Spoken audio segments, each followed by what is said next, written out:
Good morning students. आज हम air pollution वायु प्रदूषण पर चर्चा करेंगे। ये EEDM के स्टूडेंट्स के लिए है। चलिए स्टार्ट करते हैं। सबसे पहले वायु प्रदूषण में हम वायु देख लेते हैं। वायु विभिन्न गैसों का मिश्रण है जो पृथ्वी को चारों ओर से घेरे हुए है। इसमें जो मेन है वो मैंने लिख दिया है, जैसे ऑक्सीजन है, नाइट्रोजन है, कार्बन डाइऑक्साइड है, नियॉन है, आर्गन है, हीलियम और भी बहुत सारी गैसेस इसमें हैं इत्यादि। पृथ्वी पर समस्त जीवों के लिए ये गैसें किसी न किसी रूप में बहुत ज़्यादा आवश्यक हैं। वायु आवश्यक है मतलब। और जब इन गैसों की मात्रा में विभिन्न कारणों से, बहुत सारे कारण ऐसे हैं जिनसे इनमें परिवर्तन हो जाता है, इनके जो मात्रा है उसमें, जैसे वन की कटाई हो गया, कार्बन उत्सर्जन हो गया, भूस्खलन हो गया, जनसंख्या हो गया। जब इनसे परिवर्तन होता है तो इसका समस्त जीवधारियों पर बहुत हानिकारक प्रभाव पड़ता है और इन गैसों की मात्रा में विकृति या अनुचित पदार्थों का वायु में मिलना ही वायु प्रदूषण कहलाता है। तो जो मैंने ये डार्क किया है, ये वायु प्रदूषण की एक किस्म से परिभाषा आप समझ सकते हैं। अब चूंकि हमारी जो पृथ्वी है चारों तरफ से वायु से घिरी है, तो ये वायु का आवरण ही हमारा वायुमंडल कहलाता है। और पृथ्वी हर चीजों को अपनी ओर आकर्षित करती है। तो इस कारण क्या होगा, पृथ्वी जो वायु है उसे भी अपनी ओर आकर्षित करेगी, जिससे कि पृथ्वी जो वायु है वो पृथ्वी पर एक दाब डालेगी, जिसे हम वायु दाब कहते हैं। वायुदाब जैसे जैसे हम ऊपर जाते हैं, पृथ्वी से बाहर की ओर जाते हैं, तो वायुदाब घटने लगता है। और जैसे पृथ्वी के समीप रहते हैं तो वायुदाब सबसे ज्यादा होता है। अब वायु के संगठन की हम बात करेंगे कि जो शुद्ध वायु है उसमें कौन कौन सी गैसेस कितनी कितनी प्रतिशत मात्रा में होती है या कितनी उनकी मात्राएं होती हैं। तो सबसे जो ज्यादा मात्रा होती है वायु में वो नाइट्रोजन है, 78.09%। दूसरी ऑक्सीजन है 21.94%, आर्गन 0.93%, कार्बन डाइऑक्साइड 0.032%। औद्योगिक क्रांति से पूर्व जो उसका सांद्रण था वो 0.28% था। औद्योगिक क्रांति सबसे पहले यूरोप के उसमें आई थी और 18वीं सदी में ये जो औद्योगिक क्रांति आई थी तो तब इतना था, तो लगभग 23% के लगभग इसमें अब तक जो है बढ़ोतरी हुई है, 23 से 25% के लगभग। इसके बाद बहुत सी गैसेस पीपीएम में है। पीपीएम मतलब पार्टिकल पर मिलियन, मतलब 1 मिलियन में उनके कणों की इतनी मात्रा है। जो मैंने लाल कलर से दिखाया है वो आपके परीक्षा के लिए बहुत उपयोगी है। जैसे CO कार्बन मोनोऑक्साइड, नंबर 10 देखिए, CO कार्बन मोनोऑक्साइड, ये 0.10 ppm होता है। 0.10 ppm पार्टिकल पर मिलियन। श्वास लेने में अगर कार्बन मोनोऑक्साइड सबसे पहले बनती कैसे है, जब कार्बन मतलब हाइड्रोकार्बन जब जलता है तब इसका CO कार्बन मोनोऑक्साइड का निर्माण होता है। मतलब नहीं जलता, पूरा नहीं जलता, तब होता है। इसके बेनिफिट मतलब इसके जो हानिकारक प्रभाव क्या हैं, वो है सांस लेने में कठिनाई होती है, रक्त में घुलकर रक्त की ऑक्सीजन वहन क्षमता को ये कम कर देती है, जिससे आदमी की मृत्यु भी हो जाती है। इसका एक एग्जाम्पल है कि घर में हीटर जलाकर ना सोना चाहिए, मतलब बंद कमरे में, क्योंकि जैसे ही हीटर चलता रहेगा टेम्परेचर बढ़ेगा, उससे क्या होगा, कमरे में उपस्थित ऑक्सीजन और जो कार्बन डाइऑक्साइड है उससे CO कार्बन मोनोऑक्साइड का निर्माण होगा, जो हमारे हीमोग्लोबिन के साथ रिएक्ट कर जाएगी और रिएक्ट करने के साथ ऑक्सीजन उसकी जो लेने की क्षमता है वो कम हो जाएगी और जिससे आदमी की मृत्यु हो जाएगी। उसके बाद ओजोन की जो मात्रा होती है 0.02 ppm होती है और SO2 की 0.001 ppm होती है। चलिए नेक्स्ट स्लाइड पर चलते हैं। प्रदूषण के स्रोत। तो प्रदूषण के यहाँ हमने 2 स्रोत दिखाए हैं। पहला है प्राकृतिक स्रोत, दूसरा है मानवीय गतिविधियां। तो तो इन्हें आप इनकी सबकी आपको व्याख्या करनी है। ये दरअसल एक किस्म से हेडिंग है, आप समझ सकते हैं। तो पहली हेडिंग है हवा का चलना, विंड ब्लोइंग। हवा कैसे चलती है? हवा वायुदाब के अंतर के कारण चलती है। अधिक वायुदाब से कम वायुदाब जहां होता है तो हवा चलती है। जब इस वायुदाब में बहुत ज्यादा फर्क हो जाता है तो हवा की जो गति हो जाती है वो भी बहुत ज्यादा हो जाती है, जो विनाशक होती है। इससे धूल भरी आंधी चल सकती है, जो वायु प्रदूषण का एक प्रमुख कारण है। इसी प्रकार इन सब टर्म्स की हमें व्याख्या करनी है। भूस्खलन जब होता है, जब पर्वत, बहुत बड़ा पर्वत होता है, वो आंशिक रूप से नीचे ढह जाता है और उससे क्या होता है, वायु में धूल और बहुत सारे कण मिल जाते हैं, जिससे प्रदूषण फैलता है। फिर ज्वालामुखी का फटना, आप जानते हैं, वोल्केनिक एरप्शन। इसमें बहुत सारी गैसेस वायुमंडल में निर्मुक्त होती हैं, जिससे वायुमंडल प्रदूषित होता है। चक्रवात आप समझ सकते हैं, ओडिशा का शायद आपको चक्रवात याद हो। सुनामी आपने सुना होगा, थंडर, गरज। जब बादल पास पास आते हैं तो समान या आवेश के कारण उनके एक चमक पैदा होती है, जिसे हम बिजली कहते हैं।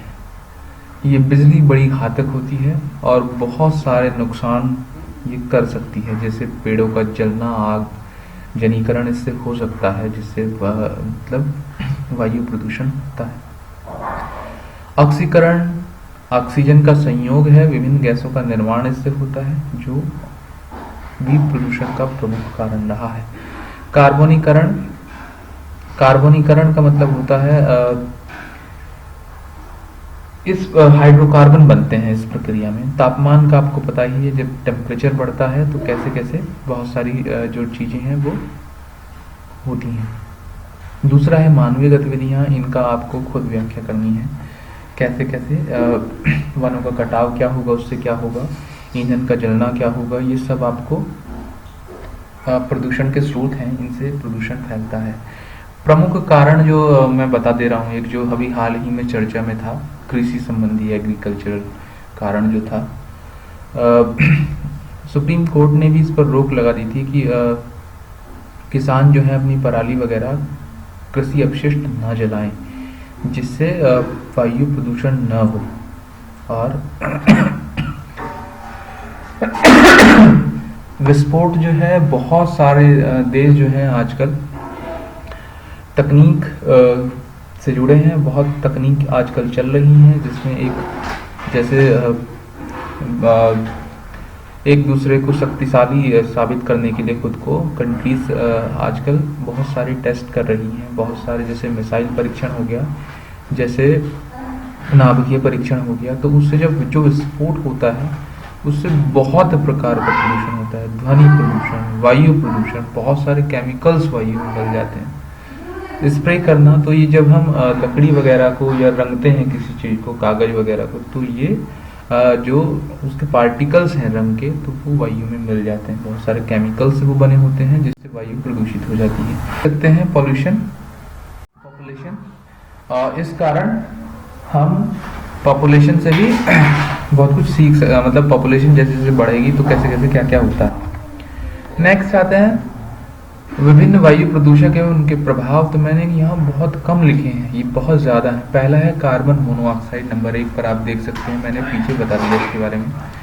दूसरा है अधजला हाइड्रोकार्बन, अनबर्न्ड हाइड्रोकार्बन। जब हाइड्रोकार्बन मतलब ईंधन या हाइड्रोकार्बन पूरा नहीं जलता है तो बहुत सारे खतरनाक गैसेस उत्पन्न होती हैं, जो मानव स्वास्थ्य के लिए तो हानिकारक है ही, सभी जीवों के लिए भी हानिकारक है, जो कैंसर का प्रमुख कारण बनती है। तीसरा नंबर है अमोनिया का। अमोनिया बनती कैसे है? आपने हाई स्कूल में हैबर विधि से अमोनिया का निर्माण अवश्य सीखा होगा। ये क्या करती है? वार्निश पेंट को खराब कर देती है, कपड़ों का रंग फेड कर देती है, आंखों की रोशनी कम कर देती है, सांस लेने में बाधा इससे होती है। प्रमुख चौथा प्रदूषक है SO2 sulphur dioxide. Sulphur dioxide भी जब बहुत सारा कार्बन जलता है या सल्फर को जलाया जाता है तो SO2 का निर्माण होता है। SO2 जब वायु में जाती है और वर्षा होती है तो ये वायु के साथ मिलकर के H2SO3 बना लेती है, जिससे SO4 का निर्माण होता है, जो वस्तुओं के क्षरण के लिए उत्तरदायी है। आपने सुना होगा ताजमहल का रंग जो है वो पीला पड़ने लगा है, वो इसी SO2 के कारण होता है। जो मथुरा रिफाइनरी है वहां से निकलने वाली, फैक्ट्रियों से निकलने वाली SO2 जो है वो ताजमहल को रंग जो है उसका खराब कर दे रही है। दूसरा है ऑल डस्ट, अयस्क धूल।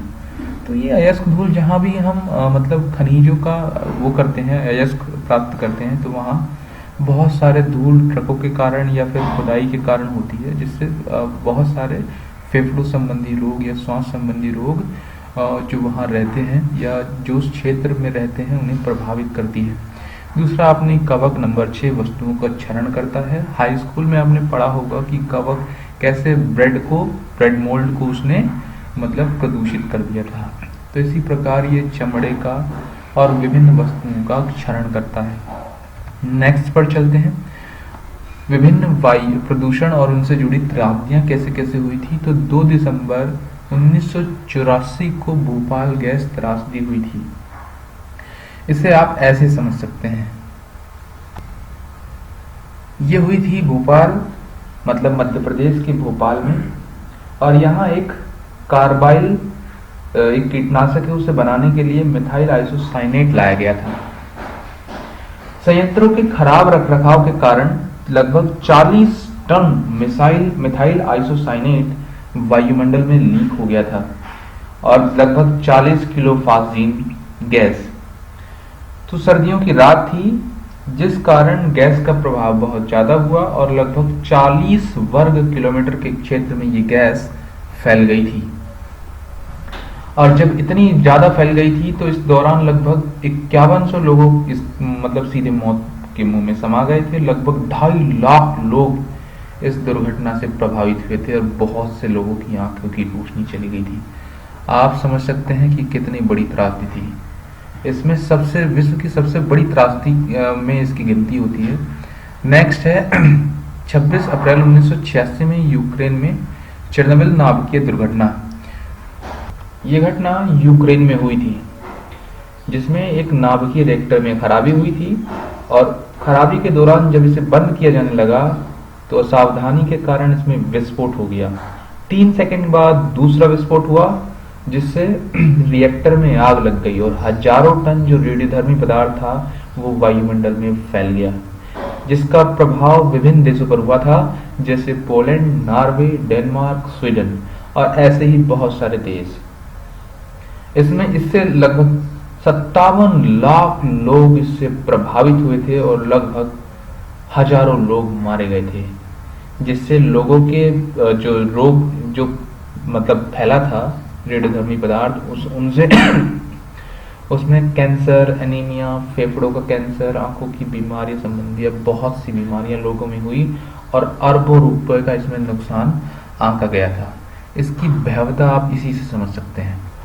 नेक्स्ट है 14 जुलाई 1997 को HPCL विशाखापट्टनम में LPG गैस रिसाव घटना। ये पड़ता है आंध्र प्रदेश में विशाखापट्टनम, जहां HPCL Hindustan power corporation limited स्थित है और इसके अंतर्गत लगभग एक सप्ताह में 25,000 टन LPG आयातित होती है यहाँ पर।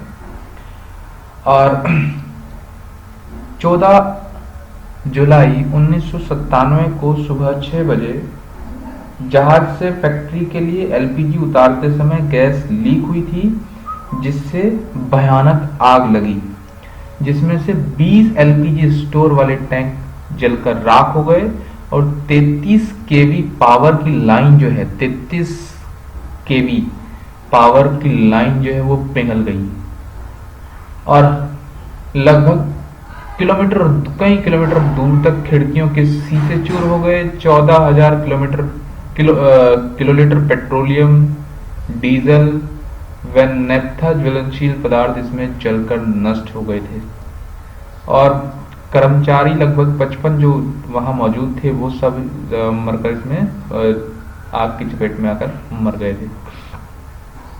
ये भी मनुष्य की असावधानी से हुई दुर्घटना थी। इसमें लिस्ट बहुत लंबी है, मैंने चंद का ही नाम इसमें लिखा है।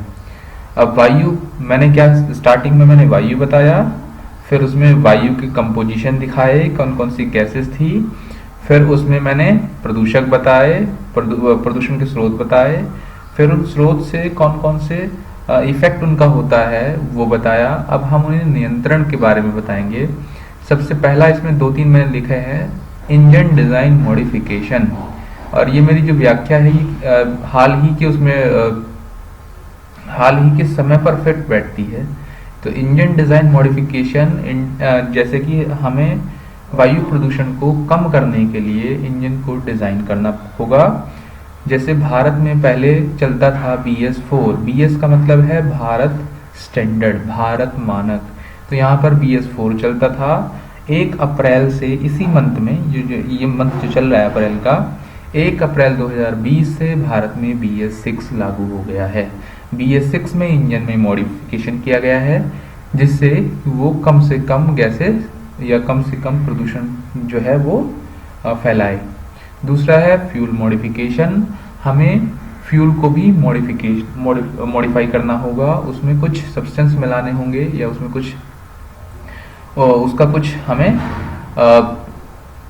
रिप्लेसमेंट ढूंढना होगा कि हम प्रदूषण को नियंत्रित कर सकें। जैसे कि भारत सरकार आजकल इलेक्ट्रिक वाहनों पर ज़्यादा ध्यान दे रही है, जिससे गैसेस कम से कम, जो प्रदूषण है वो कम से कम हो। और तीसरा है कंस्ट्रक्शन ऑफ हाई चिमनीज, हमें ऊंची चिमनियों का निर्माण करना होगा, जिससे ऊंची चिमनी का जब हम निर्माण करते हैं तो वायु जो है वो चिमनी द्वारा सोख ली जाती है, खींच ली जाती है। तो जब ईंधन जलता है तो ऊपर उठता है धुआं, ताकि वो उस ऊंचाई तक जाते जाते वो जो हाइड्रोकार्बन है अधजला वो भी जल सके और कम से कम प्रदूषण हो। हमें बहुत पेड़ लगाने होंगे, जिससे कि हम ग्लोबल वार्मिंग को कंट्रोल कर सकें और टेम्परेचर धरती का जो अभी बढ़ रहा है, जिससे बहुत सारा नुकसान हो रहा है, ग्लेशियर पिघल रहे हैं, उसे नियंत्रित किया जा सके। तो ये हमारे वायु प्रदूषण का एक मैंने इस पर लिखा है थोड़ा सा। अगर आपको ये टॉपिक पसंद आया है तो कृपया वीडियो को लाइक करें, शेयर करें, सब्सक्राइब करें। Thank you very much.